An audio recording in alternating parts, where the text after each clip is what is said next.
Welcome to Wannabe Clutter-Free, formerly Wannabe Minimalist, the podcast for busy families who are tired of the chaos, fed up with being overwhelmed, and ready to enjoy life again. Each week, we talk about how to let go of the clutter so that you can focus on the things that actually matter. And it's not just physical clutter. We talk about the mental and emotional stuff too, because if it's holding you back, it's time to ditch it. I share what I've done in my own life to declutter, organize, and calm the chaos, but you won't just hear it from me. There are amazing guests too. It's practical, doable, and simple for those of us that want to be clutter-free. You're listening to the Wannabe Minimalist Show with Deanna Yates, episode number 62. On today's show, I'm sharing 10 lessons I've learned from living tiny. Ever wondered what living in an RV or a tiny home with your family is like? Then stay tuned because I'm sharing my thoughts today, and the last one may really surprise you. Hey there, my wannabe minimalist friend. Welcome back to the show. My name is Deanna Yates, and I am the creator of littlegreenbow.com and the host of this podcast, the Wannabe Minimalist Show. If you've just found this show, welcome, my friend. Grab a cup of coffee or tea and join me for a conversation on what it's like to live with less stuff, but with more life with a family. My mission in life, whether it is through this podcast, my website, my freebies, my courses, or my everyday life, is to show you what it means to live like a minimalist and what it doesn't. My passion is to help you keep the items that mean the most to you and let go of the things that are holding you back from that life that you truly want to be living. I am thrilled to be on this journey with you. And speaking of journeys, I just got back from vacation where I lived in an RV with my husband, daughter, and parents. Yes, I might be a little crazy. Okay, so we didn't live long-term in the RV, and it was more of a vacation versus real life where we had to work on the road. But there were some very important lessons I learned while driving down the road in our home away from home that will serve me in everyday life, and I think they will help you too. But before we get to the 10 things I learned from living tiny, I want to remind you that you can find all of the show notes for today and links to anything I mention at littlegreenbow.com/62. Again, that's littlegreenbow.com/62. There you will also find my latest free resource, the Tidy Home and Vibrant Life Starter Guide. This simple but incredibly helpful guide will show you 4 easy steps that you can take to create a home and life where you and your family thrive. It's completely free, and it's my way of helping you on your journey to creating more meaning out of your life without suffocating under your stuff. And with that, let's go ahead and dive into those 10 lessons I learned while living tiny. Our family, like so many others, was getting a little stir-crazy. I mean, we are used to traveling and seeing the world. If you are not familiar with my story, my husband, daughter, and I have spent 2 long stints in Europe. One was 6 months long when she was just over a year old, and the other was over a year and a half long, and it was just before she started elementary school. Since we are dealing with pandemic at the moment, it means that there has been virtually zero travel for us for over a year. The only place we have traveled to is Arizona to visit parents. We were feeling antsy to do something, anything this summer. But plane trips with my unvaccinated daughter are still outside my comfort zone at the moment.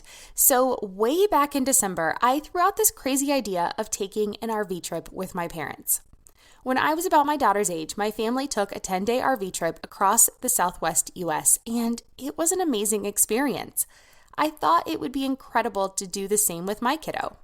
I wasn't really sure if my parents would be up for it, but they were, and we spent the next 6 months planning it out. And that brings me to my first lesson. Lesson number 1 is to be flexible. I'm not talking about stretching, practicing yoga, or doing the splits, but honestly, that wouldn't hurt for living in an RV. Nope, I'm talking about being able to adapt or adjust to what's happening around you. Holy moly, I did not really know what I was in for when I first suggested this trip. As this was my idea, I didn't want to force my husband into it. So in the beginning, he was planning a solo trip to Colorado to visit with friends, spend some time in nature, and support a friend who had opened a restaurant in the last year. Then the Delta variant started getting all this press, and he decided he wanted to stay with our pack. So less than a week before we left, he canceled his plans and he came with us. And I am so happy he did, but we'll get to that in a minute. Not only were we flexible with who was on the trip, we also had to be flexible with where we went mid-trip.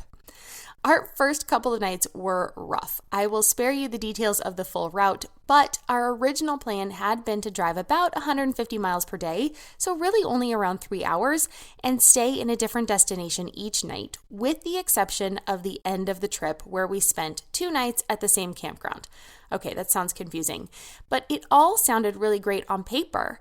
But in reality, it was really stressful, especially when we were having trouble with our RV. So after our second night, we changed course, we cut out the next 2 stops, and headed directly to our final destination. Thankfully, we were able to extend our final 2 nights into a 4-night stay. And this was probably the best decision we made the whole time. It gave us the opportunity to relax, unwind, and not have to worry about going anywhere else or seeing something new. When you are living tiny, it's best to have a plan, but know that it's okay to change that plan. It's not really much different in real life. We need to remember to go into things with an idea of how we want it to be and how we want it to turn out, but know that even the best plans need to have some wiggle room so that we can adjust to make things fit with our reality of the moment. So never get so caught up in the plan that you forget to adjust along the way. And remember to be flexible. And that leads me to the second lesson. Lesson number 2. Bigger is not always better. As a wannabe minimalist, I am fully on board with the idea that bigger is not better, but that does not mean that I don't get tempted every now and again. And this was the case with the RV we rented. When it started out, we rented a 25-foot Class C motorhome. Those are the kind with basically a truck up front and then the bed over the cab. Our daughter was super excited at the idea of sleeping up top, as was I at her age. It looked small, and while that would have been more of a challenge with sleeping at night and using the bathroom in such a tight space, especially now that my husband was coming along, it would be more manageable to drive. That meant that I would also be able to drive, so we would have 3 to 4 drivers that could take over during those 3 hours a day. So it didn't seem like that big of a deal. But then the night before we were set to pick it up, we were notified that that 25-foot Class C motorhome rental had been in an accident and it was out of commission. They upgraded us, that's quote, to a 35-foot Class A RV. Now, that's the kind that looks like a big bus with the huge front window, and it was huge. Now, I say upgraded with quotes and kind of sarcastically because at first it seemed like an amazing opportunity. There would be more space, which again would be great now that my husband decided to join us. There was an extra half bath, and my dad would get to try a Class A, which he thought he would prefer. But a bigger RV meant that it would be harder to drive. So I was no longer comfortable driving something that was that big. That took out myself, and my mom wasn't looking to drive that one either. So that took out 2 of the drivers. And then I had to switch out all of our campsites last minute, which became a huge challenge because we were already on the road. I had spotty cell service. I was trying to look all of it up as we were driving down, and I was basically calling the places as we were on the way to them. It took more gas to get from place to place because the thing was bigger and it was older. Thus, it had a lot more wear and tear from years as a rental. And those are problems that would exist no matter what. But on top of that, the RV had a few extra special issues. The major one being that the 50-foot amp power cable, so there's power cables that go to these RVs. There's usually 30 amps or 50 amps, and this one being so big needed a 50 amp power cable, and it was broken. We drove all over in that huge RV because we did not know it was broken until we tried to plug it in on our first night. And we couldn't find a single shop who stocked this cable. We found several 30 amp cables, and those work with the smaller RVs, but not the big cables. Even driving to Walmart 60 miles out of our way didn't solve the problem like we thought it would. So had we had a smaller RV, that power cable would not have been as big of an issue. We could have picked one up pretty easily and been on with our adventure. I mean, it really probably would have taken us an hour out of our day. Instead, we were stuck looking for something very specific and had to spend our second night in the dark with no AC in the very hot summer heat. I'm Margaret. And I'm Amy. And together we host the podcast, What Fresh Hell? Laughing in the Face of Motherhood. Margaret, I would say you're sort of a where are my keys kind of mom. Correct. Sometimes a where are my kids kind of mom. Well, you're aiming more of a, we were supposed to leave 35 seconds ago, Mom. I mean, touche. In each episode of What Fresh Hell, we come at a topic from our usually completely opposite perspectives. I bring the research. And I bring kind of the gimlet eye. Like, is that research really going to work, people? And almost 10 million downloads later, we're still laughing. We also talk to experts in the parenting field, plus parents with stories we can all learn from. We make each other laugh, we challenge each other's assumptions, and we have what we think is the best parenting community on the internet. Check out What Fresh Hell, Laughing in the Face of Motherhood, wherever you listen to podcasts. It was a good reminder that bigger is not always better. It can seem better on the surface and at first glance, but remember that you need to dig deeper into what you want and need. Don't be fooled by big and flashy, even though it can be super tempting. This is always a good lesson to be reminded of. Next time you see something you crave, a bigger house, a newer car, anything someone's touting as their IG life, remember that everything has its pros and cons. Bigger is not always better, and rarely do people share the bad stuff publicly. Do your research and find things that fit your needs, not something that looks good to other people. And that was lesson number 2. Bigger is not always better. Lesson number 3, everyone deserves space to breathe. When living tiny, you are on top of each other all the time. You're sleeping, eating, pooping, and with an RV, you are also driving to your next destination, all within a small footprint. We discovered it was necessary to give everyone time and space to breathe so that we could all recharge our batteries and not snap at one another. Did I mention that we didn't sleep very well at the beginning of this trip? I think that might have been obvious for my first 2 points. But giving everyone their own space meant that I let my husband eat breakfast alone outside with his book and coffee while I prepared our daughter's breakfast inside and got her ready for the day. He's naturally an introvert, so no alone time is a big stressor for him. Did I want to spend time with him at breakfast? Yes, I did. But we had plenty of other opportunities, so I gave him that alone time. I cannot tell you how important this point is. When we are all recharged as individuals, we are able to give back more to our families. So make sure you understand how each person recharges and where they draw their energy from. I'm an extrovert, so I get my energy from other people. But because my husband's an introvert, if I don't give him that time to recharge his own batteries, it's harder for me to get that positive energy out of him, which recharges me. So it's a cycle and it's a circle, and we just work together on that.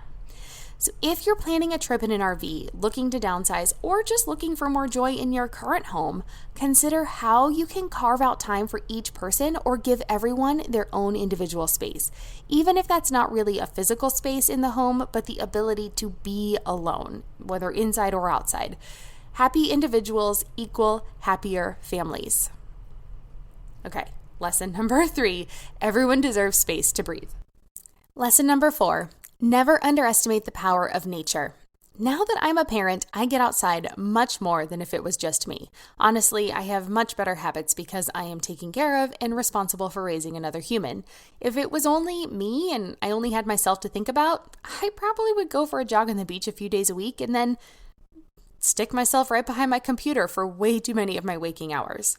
However, with a school-age daughter, we make it a point to get outside every day, and since we don't have a backyard, that means that I have to be way more deliberate about it. But this trip, it was all about being outside. That was one of the best things about tiny living. You get cooped up pretty quickly, so you want to go outside more. You actually crave getting out of your house and getting off your rump. And the biggest places we camped were in the Grand Canyon and Bryce Canyon. And the beauty of those places, it takes your breath away.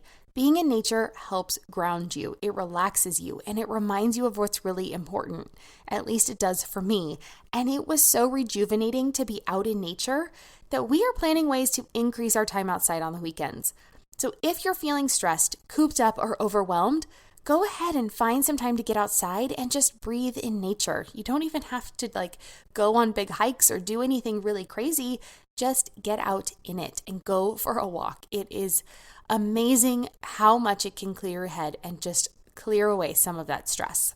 And that is number 4, lesson number 4, never underestimate the power of nature. Lesson number 5 is making friends can make a world of difference. So on night 1, the campsite manager saved us with a power cable.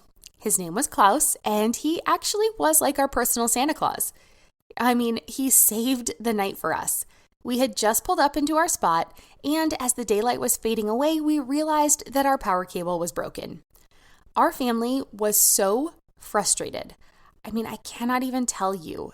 We had packed up the RV in 120-degree weather, and with no AC that night, that probably would have been the nail in the coffin for us. Honestly, if it weren't for Klaus, we probably would have turned around, drove home, and canceled the trip. Thankfully, he found us and had a spare cable for us to use for that first night. We lived to fight another day. Unfortunately, the next day, we had zero luck locating a new power cable, so we ventured on to our next campsite hoping to be lucky again. Not so much, and we spent that second night without electricity. But thanks to higher elevation, it wasn't quite as hot as the night before, but that still didn't mean we were comfortable.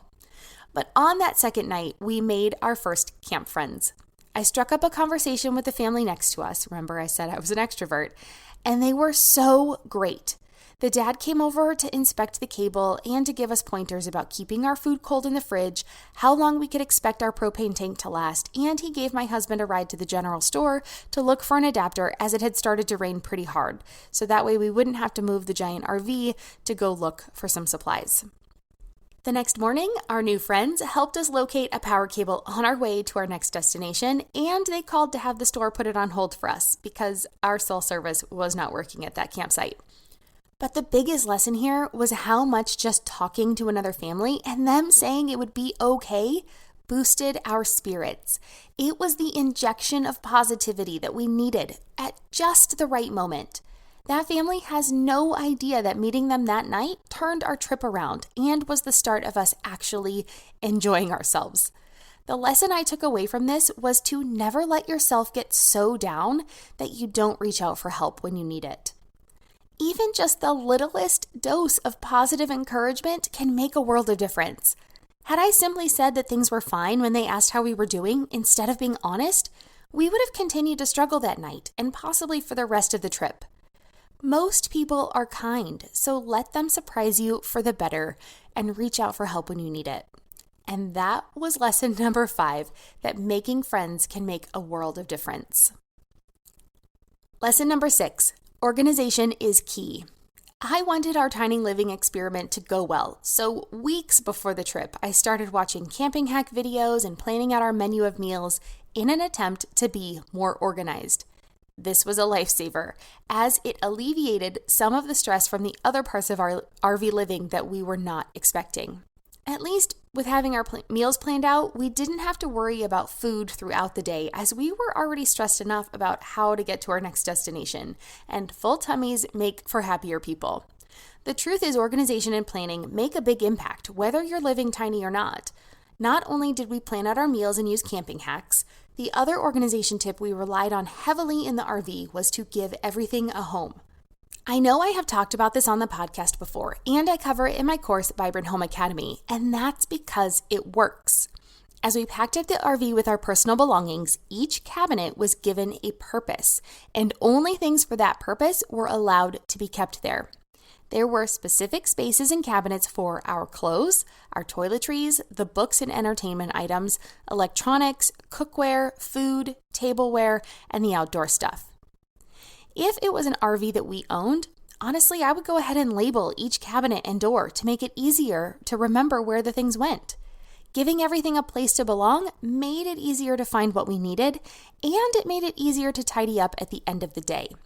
Remember, when you're in an RV and sometimes in a tiny home, the dining table becomes someone's bed at night, so we had to keep our flat surfaces clear.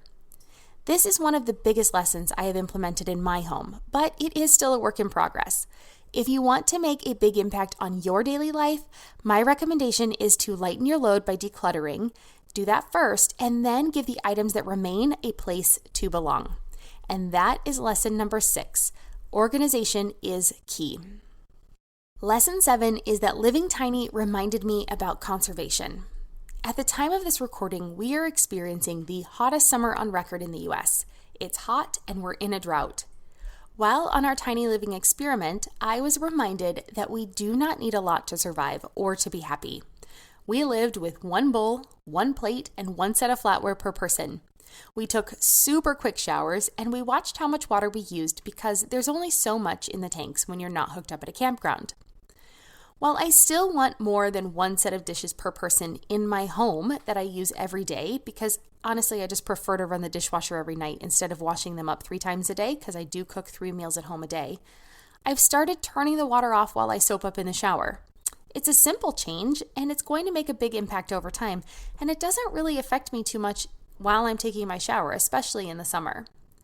So there are things that each of us can do to conserve more. I'm working on cutting back on my water and my energy use, and I would encourage you to examine where you can cut back and conserve resources when possible too.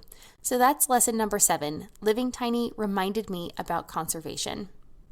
And lesson number 8 is to remember to slow down. Do you remember when I said that we changed our plans mid-trip? Well, that's because I had forgotten to slow down. This is a common oversight when planning a vacation. There's not a lot of time, and there are so many fun things to do, and there are so many beautiful things to see. In the beginning, I had planned only one night at each campsite, with the exception of the last 2 nights, which would be spent in the same place. This was too quick of a pace, and we were exhausted by the end of the day on the first 2 nights. Of course, we had other things going on, but it really didn't look like it was going to get better as we continued moving forward. Getting settled in the campground was one of the most stressful parts. So not only that, but it felt like we were just spending all of our time driving and not getting to actually enjoy the camping part or spending time with each other. It was so loud while driving that we couldn't really visit on the road either, which I had not anticipated. Thankfully, we pulled an audible in the middle of the trip, changed our plans, and spent the second half actually getting to relax and enjoy each other's company. But this is a good lesson that I'm happily taking with me as we get back to reality. Yes, there are a ton of things to do on any given day, but there is also time to slow down and enjoy the little things in life if I remember to do it. So that's lesson number 8, remember to slow down, and it brings me to lesson number 9, which is times like this is what makes life worth living. I can get so caught up in striving for a goal, working towards something, planning for the future, or just the everyday busyness of life that I forget that sometimes the regular everyday living stuff is actually the stuff that's worth living for. Living tiny for the week with my parents, husband, and daughter brought that into full view. We enjoyed playing cards while it stormed outside and then playing with paper boats in the puddles that the rain left behind. Campfire conversations floated between reminiscing on old times, laughing at jokes or things from the past, and talking about dreams of the future. We took walks and watched gorgeous sunsets. We tried new things like horseback riding and discovered that sheer cliffs make us nervous on hikes. We laughed, we enjoyed each other's company, reconnected with hobbies we forgot we liked, and made lots of memories. And that's really what makes life worth living. So it's the simple things, the little things, the connecting with others, and times like this is what makes life worth living. And lesson number 10, my final lesson, was that I do not want to live tiny full time. As much fun as we had, this final lesson might be surprising to you, but it's true. I now know that I do not want to live tiny full time. I said earlier that it's easy to get caught up and dazzled by people touting bigger is better. Well, the same is true for anything, and tiny living is no different. While I thoroughly enjoyed camping and can see us with our own RV or camper in the future, living in a tiny home with my daughter and husband is not something I want to do full time. For now, I'll stick to vacations where we can live tiny in short spurts and watch others on home shows or Instagram while admiring their resolve. Instead, I will take these 10 lessons and I will apply them to my everyday life of living like a wannabe minimalist. And that's living with intention and with much less stuff than the average American family. I can still live in a smaller home that fits what we need without needing to go to the extreme on either end of that spectrum. And this final lesson is to find what works for you and your family. If you want to do tiny living, go for it. But if it's not something that really speaks to you, then don't feel bad that you live in a regular size home, and just be very intentional about the stuff that you bring into it. And those are the 10 lessons I learned from living tiny in an RV with 4 adults and 1 child. It was a great time to recharge, regroup, and remember to live with intention.